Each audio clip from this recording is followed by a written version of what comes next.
Bonjour à tous et bienvenue sur la chaîne Maman Combat.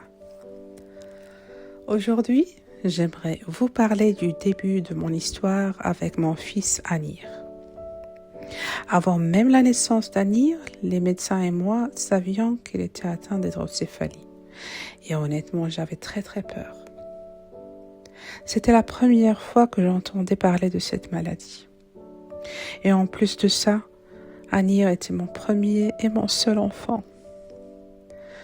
Je n'arrêtais pas de me demander, est-ce possible qu'il souffre alors qu'il n'est même pas encore né? Je me suis beaucoup culpabilisée. Je me suis dit que peut-être le problème venait de moi. Puis avec le temps, j'ai essayé de reprendre mes esprits et de me dire que c'était une preuve. Je voudrais maintenant vous donner une petite explication sur l'hydrocéphalie. Je ne suis pas médecin, je ne suis pas une spécialiste, bien évidemment, mais je parle simplement à travers ce que j'ai entendu, lu et surtout à travers le cas de mon fils qui est mon exemple vivant. Alors l'hydrocéphalie, c'est une affection médicale dans laquelle un liquide s'accumule à l'intérieur du cerveau, dans les ventricules. Ce liquide ne s'évacue pas normalement, soit à cause d'un blocage dans les canaux, soit à cause d'un problème d'absorption du liquide céphalorachidien. Alors, pour expliquer simplement, le cerveau contient un liquide qui circule normalement. Ce liquide est essentiel pour protéger et nourrir le cerveau. Mais lorsqu'il s'accumule en trop grande quantité, il provoque une pression sur le cerveau. Alors, les symptômes varient selon l'âge, mais chez les nourrissons, on peut observer une augmentation rapide du périmètre crânien, un retard dans le développement, s'asseoir, marcher, parler, moteur, des vomissements fréquents, une grande somnolence ou des pleurs inexpliqués. Alors, est-ce que c'est une maladie grave? On peut vivre avec l'hydrocéphalie. Et beaucoup d'enfants mènent une vie normale. Mais le plus important reste un suivi médical régulier et parfois une intervention chirurgicale comme la pose d'une valve pour drainer le liquide. L'hydrocéphalie n'est pas une condamnation définitive. Chaque enfant est différent. Le développement peut être lent, mais il est possible. Non, à mon histoire avec Anir. J'ai appris que quelques jours après sa naissance, il aurait besoin d'une opération indispensable.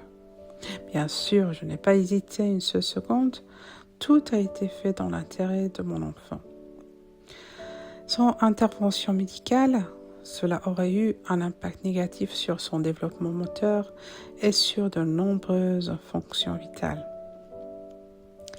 Anir est né par césarienne. 3 jours plus tard, il a subi sa première opération. Une opération délicate, au cours de laquelle on lui a posé une valve pour drainer le liquide et réduire la pression sur son cerveau. À ce moment-là, j'étais atteinte d'une maladie contagieuse qui circulait beaucoup. Donc rhume, fièvre, je ne veux pas dire le mot. Difficulté de respiration, donc vous comprenez de quoi il s'agit. On m'a interdit de voir mon fils pendant environ 15 jours pour éviter de le contaminer, lui ou les autres enfants qui sont dans la même pièce avec lui, donc dans le néonato. J'ai accepté la situation malgré sa grande difficulté.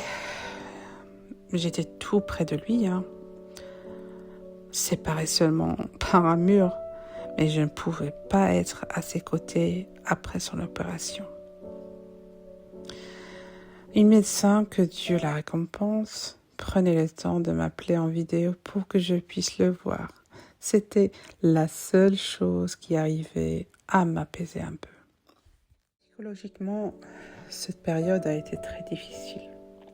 Un nourrisson, des machines, un bloc opératoire et moi.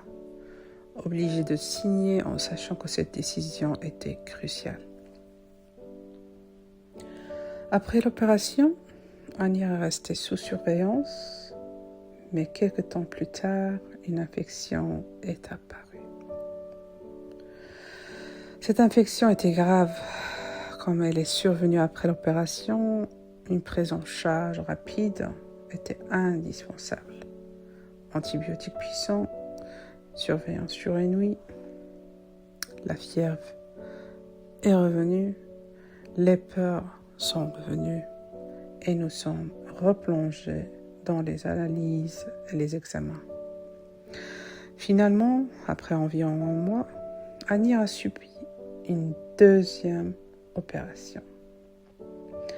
Les médecins ont placé la partie supérieure de la valve, mais malheureusement, l'infection persistait. Il a alors subi une troisième opération, au cours dans laquelle la valve a été complètement retirée. L'objectif principal était qu'Anir guérisse de l'infection, car c'était la priorité absolue. Un mois et demi à l'hôpital, du jour au lendemain, on m'a dit « Madame, si vous le souhaitez, vous pouvez rentrer chez vous avec votre fils. » J'étais sous le choc. J'ai demandé « Mais vous êtes sûr? Il n'y a aucun danger ?» J'avais peur. J'ai même répondu « Non, non, non, non, pas aujourd'hui s'il vous plaît, demain si Dieu le veut. » J'étais choquée. J'avais très peur. Parce qu'à partir de ce moment-là, la vraie responsabilité allait recommencer. J'étais seule avec mon fils et Dieu. Ce parcours m'a appris une chose essentielle. Tout ne se voit pas. Et chaque opération n'est pas forcément une fin. Très souvent, ce n'est que le début d'un long chemin. Cette vidéo fait partie de ce parcours. Je ne le partage pas pour faire peur, mais pour montrer la réalité telle qu'elle est. Si tu es maman ou papa et que tu as reçu un diagnostic difficile, sache que la peur est normale, mais la connaissance donne de la force. Donc il faut s'instruire tout le temps. Et dans la prochaine vidéo, je vous raconterai la deuxième partie des opérations et comment, par la grâce de Dieu, l'état d'Anir s'est stabilisé. Et avant de terminer, j'aimerais dire quelques mots du fond du cœur. Et rien n'est facile des premiers jours. J'ai pleuré, oui, j'ai douté, j'étais épuisée.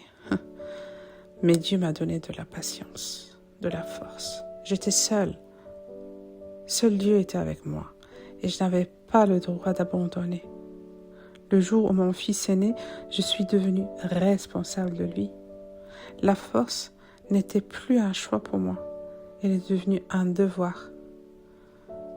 Je me suis confiée à Dieu, je l'ai remercié dans toutes les situations et j'ai compris qu'avec la patience vient le soulagement. Dieu n'impose jamais à une âme plus qu'elle ne peut supporter. Chaque épreuve cache une sagesse et la patience est toujours récompensée, même si cela prend du temps.